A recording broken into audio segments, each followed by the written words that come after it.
Yeah, welcome again to Footsteps in a Foreign Land. Today we have an amazing guest, Hiba. Yeah, Hiba, she's from Sudan and she has been in Germany for almost 5 years. So Hiba, nice to have you here. So yeah, we still have my co-host, Leoba. Hi, welcome. Looking forward to the conversation we will have. Okay, so Hiba, just tell us about Sudan. I know that's where you're from and there's still a lot about Sudan. Sudan, there is South Sudan. So can you just tell us about the country? Yes, I think Sudan is located in Africa, for those who don't know. And we gained our independence in the late 50s from the British colonial. And it's a very beautiful country. We have the Nile, but we also have a lot of conflict happening in the country. And at the moment, there is a civil war going on there since last year, April. Is that Sudan or South Sudan? So it was one country in the past, but in 2011, they gained their independence. They voted themselves out to have their own country in South Sudan. So I come from the Sudan, which is in the north part of the country, but I still think we're one country, and yeah. Okay. Can you tell us a little bit more how you grew up and In Sudan. So I grew up in the eastern part in Sudan, in more of agricultural area. So we had huge backyards. That's what I remember. A lot of mango trees, I would say. I grew up in a community where I knew everyone. I was living next to my aunts. The people around us were somehow connected to us. So everything was very familiar to me. We also had my mom's side of the family in the capital, Khartoum. So I also did spend a lot of time there. I also studied my bachelor there, degree there, and I worked for some time there, and then I again moved back to the eastern part of Sudan. and what did you study as you mentioned it? I did my bachelor's in architecture, and after graduating, I did my internship in a company for some time, and then I realized it wasn't really for me. So I worked as a freelancer for some time, and after that, I got my first real job in an organization, Italian corporation, and that was like they were operating in the eastern part of Sudan. So you freelance as an architect? Yes, that I did for some time by myself. And I also had some of my girlfriends, they were doing the construction part. They were civil engineers. Okay, so why did you move to Germany? I think it's something I always dreamed of. I come from a family that considers education very important. So I was always like brought up to think that to value education. So I always thought it would be a great opportunity to move abroad, experience something new in life, also get a different kind of education, and that what motivated me to consider moving abroad. And what did you know about Germany that you picked Germany at the end to do your master's here? Well, she dreamt of Germany, as you said. No, No. I was dreaming just to go abroad somewhere. Okay. So I was considering also the UK. I always thought it would be Europe as a place to come. I also considered South Africa for some time. But then eventually I picked Germany because of the master program. I find the master program offered here very unique. It was interdisciplinary and it was very... I couldn't find anything else like it, to be honest. And I also had my cousin living in Germany. So I thought that would make it also a little bit easier for me to move. So what did you finally choose? Which master did you finally pick? It took me 1 year to get here after deciding that I want this master, because I had to look at the regulations, how they're accepting people. I had to take the IELTS exam because I studied in Arabic, so that also took me some time to prepare for. Yeah, and also prepare all of my documents and everything. So that was, I would say, almost a year or something to get everything in place. Oh, you said you studied in Arabic, Yes, I did. but you studied English also while in school. English was just another subject. Everything was in Arabic, so my mother tongue is Arabic, actually. Oh, okay. So that means Sudan is not an English-speaking country. It's considered a second language. I think it really depends. In the past, for example, my dad received his education in English, but after, like, the previous government took power in the late 80s, they decided that they want to change everything to Arabic.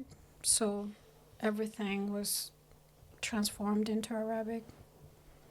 So the English during the IELTS, was it stressful or it was just a walk in the park?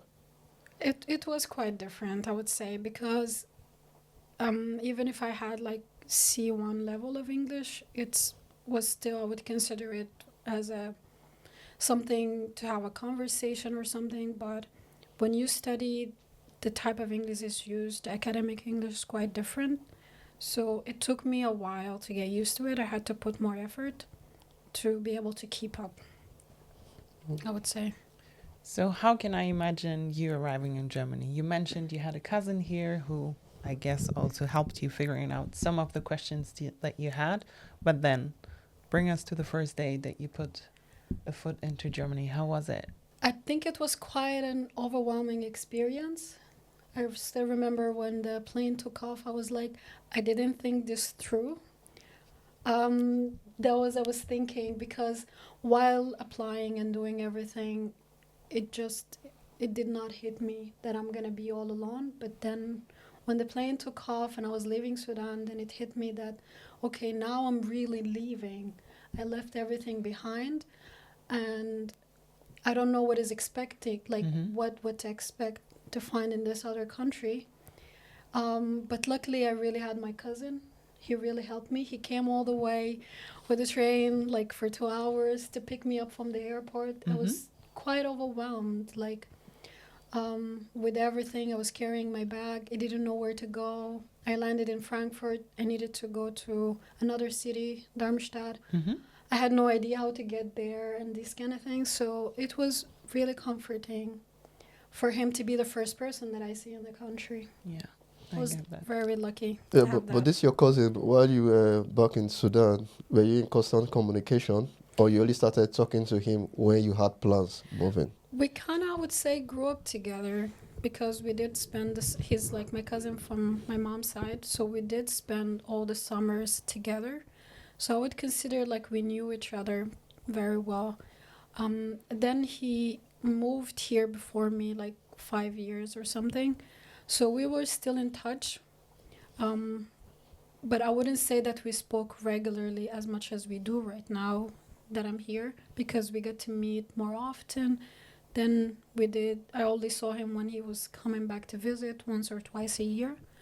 But now I would say every couple of months we have the time to meet. Yeah, so he actually picked you up and he took you to your city or to your university, showed you around, held your hands, showed you around. He didn't take me to the university, but he took me to my flat, the first like apartment that I lived in. It was a VGA. So he kind of showed me around, and then the next day he just left. And now that I think about it, that he drove for like 2 or 3 hours just to take me from Frankfurt airport to my flat, which is like half an hour trip. So yeah, I find it funny now, but at that time it really helped me a lot, I would say. But the next day I was living with a girl. She was also studying in the same master program as myself. And then she just showed me like basic things, like you need to go here to register, you need to do this and that. So yeah, it wasn't very easy because I also did not have internet, no SIM cards to move around, but I was just asking around, and eventually I get the hang of it, I would say. Do I understand it right that it was the first time also that you left Sudan, or did you travel before? I think I traveled to our like neighboring countries. I went Mm-hmm. to Saudi Arabia. I went to Dubai, but I think it's quite different because they also felt familiar Mm-hmm. because they also speak Arabic, so it wasn't very different, I would say. But here it's quite different because when I came, also my German was not the best, I would say, and also everything is just different. Like the transportation system, everything is quite different, I would say. So, how did it work out navigating with basic German, trying to figure out the first things, maybe also finding your ways at the university? How did you connect with people? In that regard, I think I was very fortunate because we had a very intensive compulsory classes every Mm-hmm. week. So I met the same people every week. And I think this really helped us to become closer. Also, if I had any question, I was asking people, it's like really the basic things like how do I get a bank account, how to do this and that, which was not very straightforward, to be Mm-hmm. honest. But then like you share the struggle, so in a way we figured that out together. And in that regards, I think I was very fortunate to have this, which I think not a lot of people would have that opportunity. And also, you spoke about like the vege. Hmm. So you got the vege or the apartment while you were in Sudan. Yes, in that also I think I was really lucky. I was texting people like every day, no respond. Everyone was like, "You're not even in the country. Contact us when you're here." But eventually, my classmate was she was already here, so she was able to get an apartment. So it was easier also for her to get a whole apartment than in Vige. Mm-hmm. And then she offered me a spot. Mm. So when I came, I already had a place to stay in, so that made it a lot easier for me, I would say. Yeah, so that means you had to do the transfer, you had to pay your caution straight from. Oh, nice. So I think that was a soft landing, I would say. I would, I would say, to be honest, yes. Yeah, a soft landing. He's a little bit jealous, I guess. No, I think I was lucky. Yeah, I actually got everything. So I had this friend that stayed, that helped me check. And yeah, it was a soft landing if you get an apartment. So you know you have a base. Yeah. Yeah, that's nice. So you started learning this. Did you started learning German from this intensive course? Um, I didn't have the time, to be honest, to learn from like because during the masters I had like these kind of block courses, so I had to study every week from I don't know from 1 to 6. Every Friday I had to give a presentation. So I didn't have a lot of time during the semester to register, but then I took like some intensive courses between the semesters for some time, and eventually now I made it to B1. Congratulations. Thank Mhm. you. So after 5 years, B1. Yes, thank you so much. Yeah, but what are you doing for your master's? Same architecture? No, I'm not doing architecture anymore. I studied the master program called International Cooperation in Urban Development, which is related to city management, I would say. So estate management? City Ah, management. city management. Yes. Okay. So why do you switch? I think after doing architecture for some time, I kind of, I would, I think I would say that I have outgrown um, architecture. I felt like I can do more than just architecture, to be honest.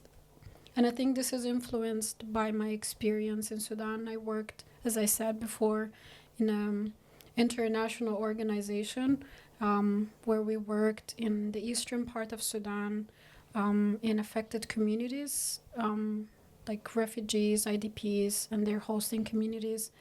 And that kind of showed me a different like side to life than what I was used to.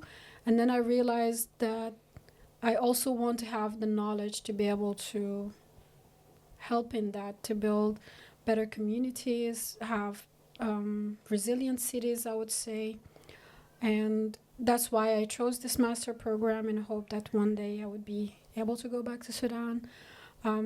Maybe also work with the government to, yeah, make our country better, I would say. I never had resilient city before. Can you tell me a little bit about that? I'm curious to learn. So the term resilient is like the ability for everything to bounce back to its origin. And I think the whole eastern part of Sudan, or like the whole Horn of Africa, is affected with conflict. So you will always have these like influx of refugees coming in. So the idea is that you need to develop your cities in a way that it's able to absorb these people and bounce back to function in a way as it used to be in the past and not really be crippling. So that's one of the ideas that I had, is like, how do we integrate these people into our everyday life? And this is something that I was very passionate about because it was all around me, that I have seen this my whole life. And yeah, I wanted to do something about it. Yeah, I thought you didn't want to go for architecture because I think in Germany, if you want to do your master's in architecture, it's in German. Yeah, You that. need C1 level of German to do architecture here. But I think it's quite different, the architecture we'll have in Africa and also in Germany. Yes. I think architecture and civil engineering is very context dependent, because you have the different climate, you have different like building materials, you also have to consider the culture.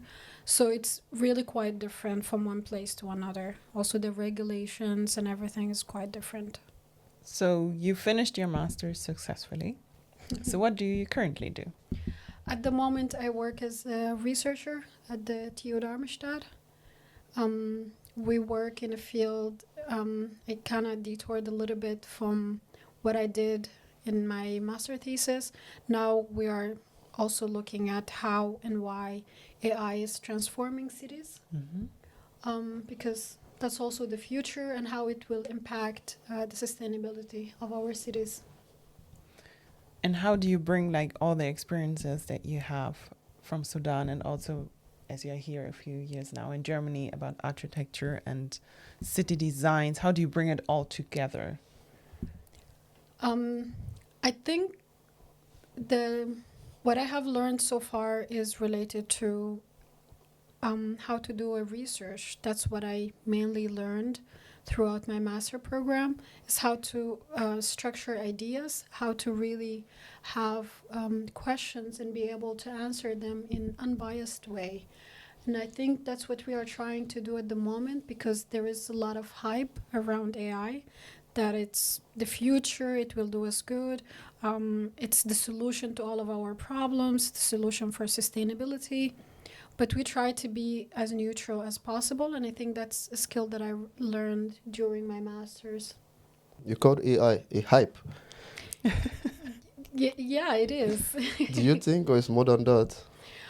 I wouldn't really know, but the way people emphasize AI as it's the solution to all of our issues, in comparison to the empirical resources or like the outcome, we still don't know that much.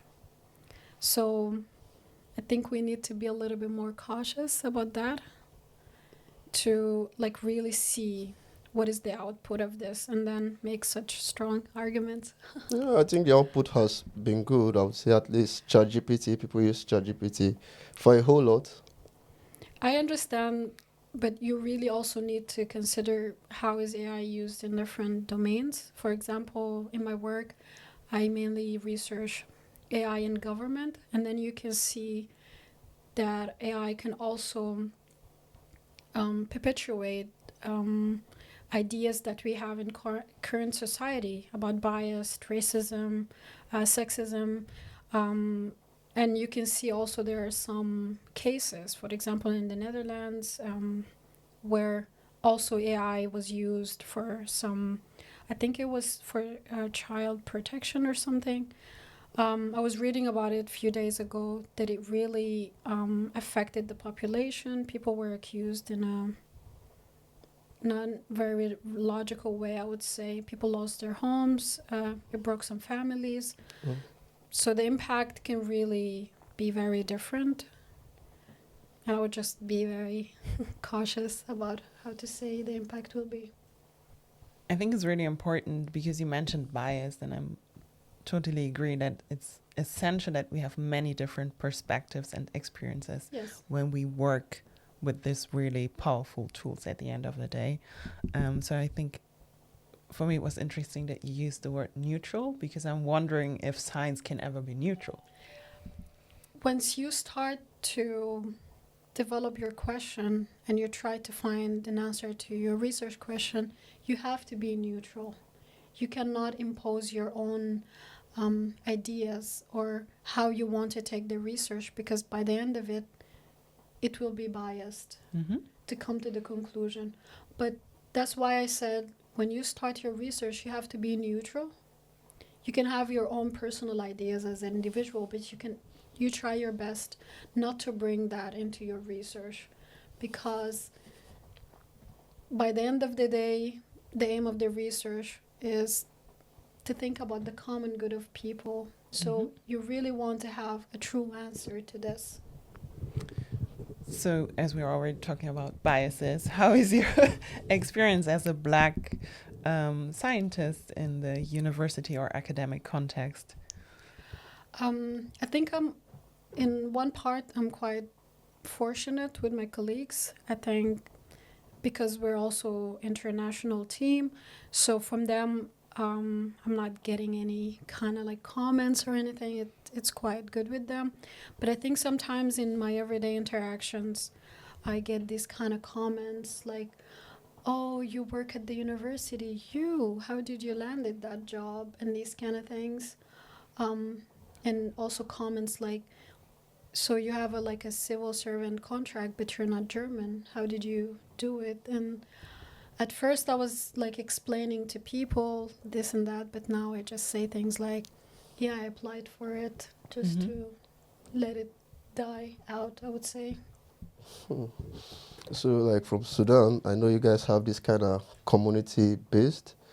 Yeah, but in Germany, I think the reverse is the case. Everybody has to do like everything individualistic. Also, so how were you able to cope with that change? I think when I first came here, it was a little bit different to understand the social cues sometimes. For example, when I met a person one time in Sudan, that means the next time if I met them, I need to say hi to them, or it will be considered as rude in Sudan. But here, people don't have these kind of expectations from you.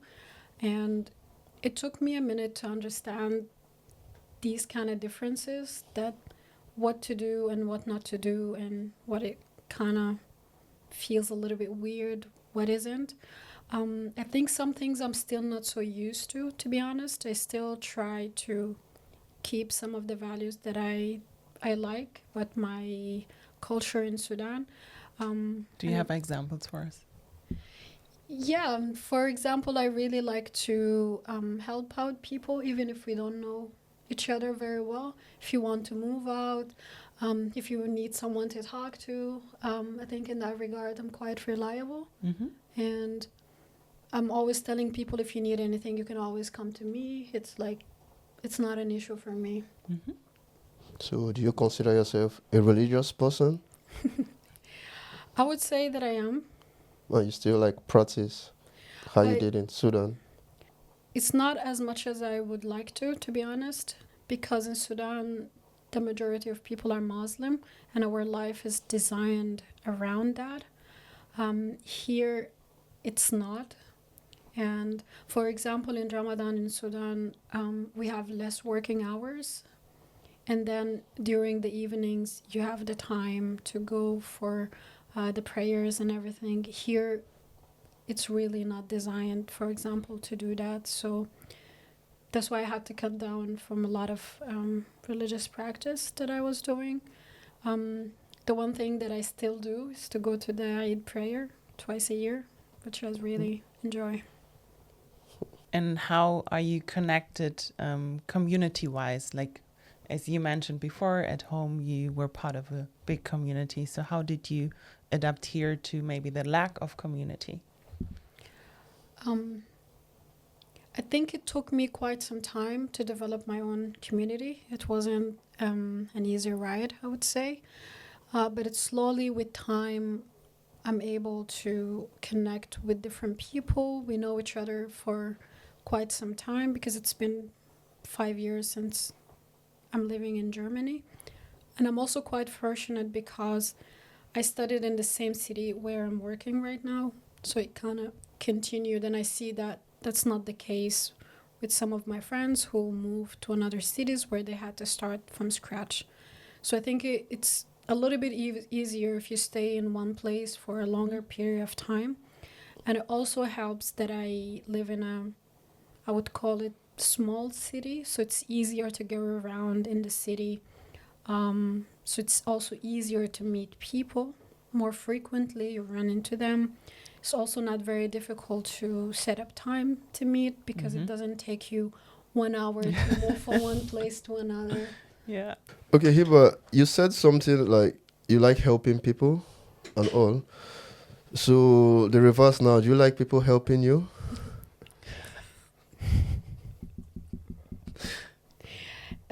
It was quite difficult at the beginning to receive help because I was always around people that I knew my whole life. So I was receiving, of course, a lot of help and support, but it was mainly my family, even my friends that I knew my whole life. But suddenly I was in a foreign country with people I don't know very well. And I know that people perceive things differently. So it was a little bit difficult at the beginning to ask for help, especially to get some like basic information.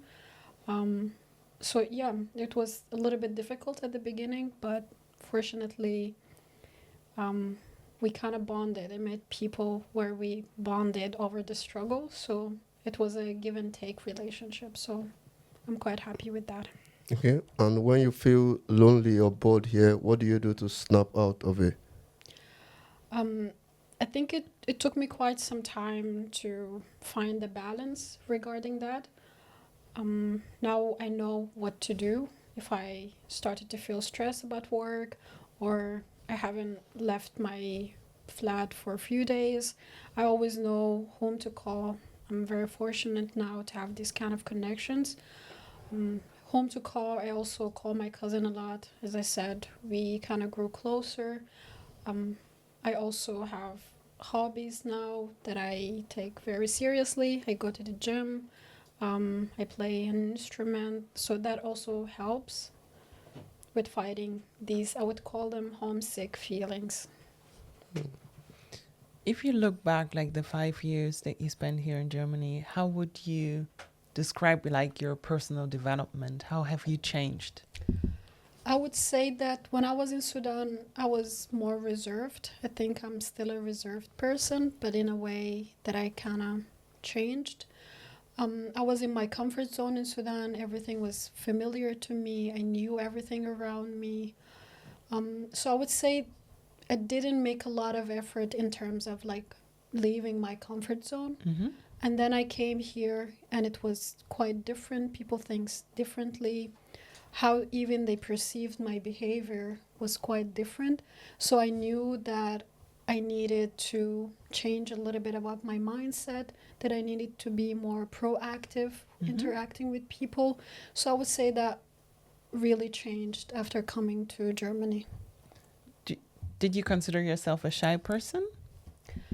I think in some cases I would say yes, and I'm quite reserved. But as I said, I think I've changed a little bit regarding that. I try to push myself out of my comfort zone more regularly nowadays. So when was the last time you got out of your comfort zone? And maybe there's also a moment that you want to share that you're really proud of, that you, that you did that.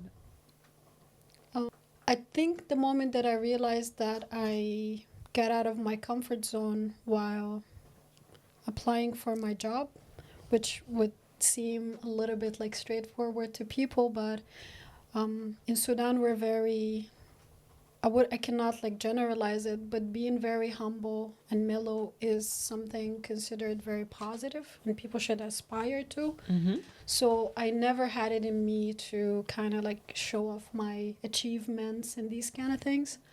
But then when I had to apply for jobs, I slowly learned that I needed to not show off, but like I need to put forward everything that I have accomplished, Mm-hmm. I would say. And that is something I learned while doing a boot camp called Frauenloop. And it's like an NGO based in Germany, in Berlin. And during these sessions, because they didn't teach us only like technical skills, they also taught us soft skills. So I was taught how to write my CV in a very active voice, I would say, to show off what I have accomplished during the jobs that I did. Also, how to write my motivation letter in a very, I would say, assertive way Mm-hmm. to show off that I'm capable. And in the past, I was writing things in a very, I would say, mellow, putting down or shying away from showing off my achievement. And that really helped me to change. But do you mind sharing some of those achievements you were trying to like play low? For example, I graduated with a GPA of 1.3 during my master's.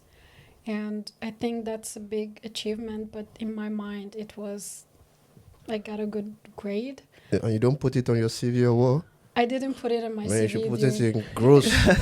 Yeah, it should be bold on your CV, yeah? Yes. Okay. So this like the kind of mindset that kind of changed in me after being in Germany, because then I realized I need to put these things forward, that I'm able to do good research. I received one, which is like the highest mark you can get in my master thesis, but I wasn't really seeing these things as big accomplishment. I was like, okay, I did work hard, I achieved something nice, and just brush it off. But Maybe you're used to those kind of achievements, so it's not new anymore. actually, not so much. I would say that I wasn't a very A student when I was in Sudan. This is something that I did here in Germany, which I'm very grateful. I had very good professors. They really motivated us to work extra, and I think I'm also grateful that I had all the resources that I needed to succeed in my studies. I went to like writing centers. Everything is for free here, and people are should take advantage of it, and I'm very grateful for that. Interesting.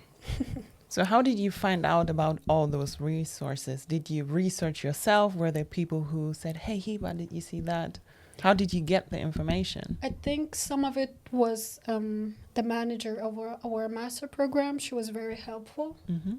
She was always pointing us out where to look for what. Even if I asked, she was always telling us where to go. And I think it's also very important, now I see it, like I never thought about it in the past, that people need to have role models Mm-hmm.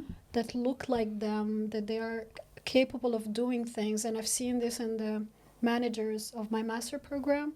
Both of them were immigrants, well accomplished researchers, and in a way that motivated me also to do my best to reach to their level. Mm-hmm. So that was a really great experience, I would say. Okay, so you talked about Frauen Loop or Yes. something. So Yes. what program did you do with them? It's an NGO that is started by an immigrant, black immigrant from the US, and then they train women to enter the tech field. You have different tracks that you can pick from, and they are donation based. Any identified woman can be part of their community. It's also very supportive environment, I would say, and it was also very inspiring for me to be part of that community, because these were tech managers. They were really crushing it in a field that is considered to be dominated by men, and then they were really getting somewhere. And for me, that was also quite inspiring to really strive for the best and also see that other people are able to do it. There is a room for me to also be successful and go forward. And how long was this program for, and what track did you partake in? We were taking classes every Monday. It's not like an intensive boot camp, but it's like once a week. You have 3-4 hours of live sessions where people coming in to teach you. There are volunteers. I really appreciated all the effort that they did, and I took the data analytics track. I'm super interested in data, and that kind of complement my research interest, I would say. So they kind of fit together perfectly. So you were doing this while you were doing your master's? Yes. Okay. And how did you cope? Wasn't it stressful? I wouldn't say that it was easy, but during that time, I learned a lot about time management and where to put my focus and where to put the priorities. Because sometimes I needed to focus on the data analytics courses. Sometimes I needed to give more attention to my studies, so I had to balance it out. It's something that I learned during that time. I wouldn't say that I had that skill in the past. Okay. So, but okay, over our conversation, I'm seeing like it's all work, so no play. So tell us about the play Hiba side, yeah, because it's all work we've been saying now, and you're a scholar that has been established. I'm still trying to be one, but thank you so much. I think going back to what you asked before about being like shy and stepping out of my comfort zone, something that I did during this year, which I'm also very proud of, is that I started to travel by myself. Considering where I lived, which was always this very comfortable family around me environment, here to be in a foreign land, but also traveling to nearby countries by myself was a very different experience, I would say. I really stepped out of my comfort zone. I like to do this like short trips, few days to another city. As I studied urban development, I'm also interested in cities, so I always take walking tours, learn about the histories of the cities, which is something I found very interesting. So traveling alone was a very liberating experience, I would say. So we learned a lot about you and all the achievements that you had in the last 5 years. Tell us a little bit about Hiba in 5 years. What will she have achieved? Where will she live? What will she do? I think so far I haven't really decided what I want to do next. I still have to finish my PhD, so I still have 4 years to work on that and my research project and everything. And after that, I would decide what I would want to do. Maybe I would move to Hamburg, or maybe I would move back to Sudan. But you're doing your research, okay, you actually want to be a researcher, as I'll say, but you still find yourself maybe sometime in the industry. Are you open? I think I'm open to that, but I still want to get jobs related to research, because even I can work in the industry but still do research. So that would be the ideal situation for me. Cool. So, yeah, just going back, like, how many Sudanese do you know in Germany, apart from your cousin? So I would say that we're 6 people in Darmstadt, and maybe I know my cousin's friend, and there are like 4 people. But I know that there are huge communities in Hanover and Berlin. But since I didn't live in these like cities, I don't have much of a connection with them. I only know about my small community where I live. But we're not a lot, I would say, everywhere. Okay. We're not Nigerians.